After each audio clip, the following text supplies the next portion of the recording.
श्रीमद्वाल्मीकि रामायण सुंदरकांड अध्याय 31 हनुमान जी का सीता को सुनाने के लिए श्री राम कथा का वर्णन करना।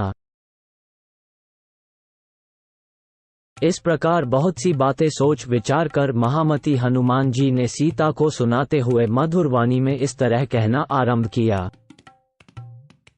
इक्ष्वाकु वंश में राजा दशरथ नाम से प्रसिद्ध एक पुण्यात्मा राजा हो गए हैं। वे अत्यंत कीर्तिमान और महान यशस्वी थे।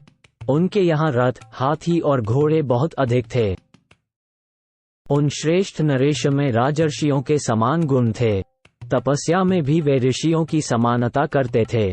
उनका जन्म चक्रवर्ती नरेशों के कुल में हुआ था। वे देवराज इंद्र के समान बलवान थे। उनके मन में अहिंसा धर्म के प्रति बड़ा अनुराग था। उनमें क्षुद्रता का नाम नहीं था।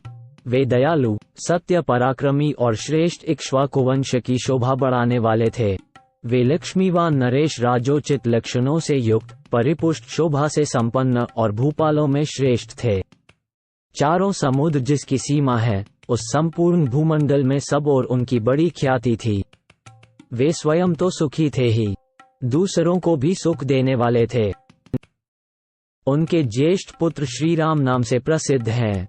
वे पिता लाडले, चंद्रमा के समान मनोहर मुख वाले, संपूर्ण धनुर्धारियों में श्रेष्ठ और शस्त्र विद्या के विशेषज्ञ हैं।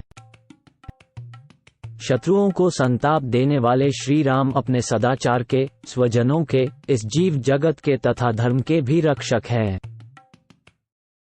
उनके बूढ़े पिता महाराज दशरथ बड़े सत्य प्रतिज्ञ थे।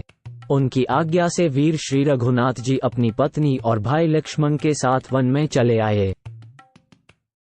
वहां विशाल वन में शिकार खेलते हुए श्री राम ने इच्छानुसार रूप धारण करने वाले बहुत से शूरवीर राक्षसों का वध कर डाला।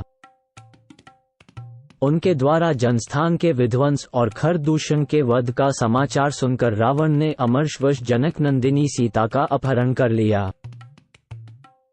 पहले तो उस राक्षस ने माया से मृग बने हुए मारीच के द्वारा वन में श्री रामचंद्र जी को धोखा दिया और स्वयं जानकी जी को हर ले गया।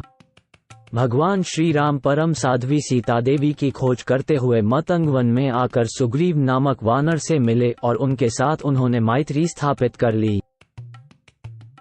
तदनंतर शत्रु नगरी पर विजय पाने वाले श्री राम ने वाली का वध करके वानरों का राज्य महात्मा सुग्रीव को दे दिया। तत्पश्चात वानर राज सुग्रीव की आज्ञा से इच्छानुसार रूप धारण करने वाले हजारों वानर सीता देवी का पता लगाने के लिए संपूर्ण दिशाओं में निकले हैं। उन्हीं में से एक मैं भी हूँ। मैं संपाति के कहने से विशाल लोचना विदेहनंदिनी की खोज के लिए 100 योजन विस्तृत समुद्र को वेगपूर्वक लांघ कर यहाँ आया हूँ। मैंने श्री रघुनाथ जी के मुख से जानकी जी का जैसा रूप, जैसा रंग तथा जैसे लक्षण सुने थे, उनके अनुरूप ही इन्हें पाया है। इतना ही कहकर वानर शिरोमणि हनुमान जी चुप हो गए। उनकी बातें सुनकर जनक नंदिनी सीता को बड़ा विस्मय हुआ। उनके केश घुंघराले और बड़े ही सुंदर थे।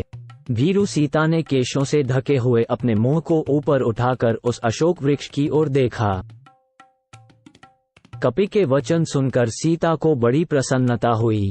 वे संपूर्ण वृत्तियों से भगवान श्री राम का स्मरण करती हुई समस्त दिशाओं में दृष्टि दौड़ाने लगी। उन्होंने ऊपर नीचे तथा इधर उधर दृष्टिपात करके उन अचिंत्य बुद्धि वाले पवन पुत्र हनुमान को, जो वानर राज सुग्रीव के मंत्री थे, उद्याचल पर विराजमान सूर्य के समान देखा।